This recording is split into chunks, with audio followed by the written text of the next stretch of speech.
Նոր կյանք համայնքի ընտրատեղամասում հանձնաժողովի նախագահն արդեն չէր կողմնորոշվում, թե որ քվեարկողին ուղղություն ցույց տա։ Վերջին 18 տարվա ընթացքում առաջին անգամ համայնքում նոր տեխնացու է հայտնվել եւ ընտրատեղամասում ասեղ գցելու տեղ չկար։ Առավոտը ժամ 8-ից սկսել ենք ընտրությունը, շատ նորմալ։ Բոլոր անդամները մասնակից են, վստահված անձիկ մասնակից են։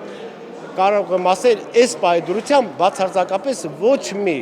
խախտում, տարական խախտում տեղի չունեցել։ Տեխնացուները երկուսն էին՝ գործող համայնքապետ Հանրապետական կուսակցության անդամ Մայիս Աբրահամյանն ու քաղաքացիական պայմանագիր կուսակցությունը ներկայացնող Գարիկ Սարգսյանը։ 17 տարի հետո երկրորդ տեխնացուն է։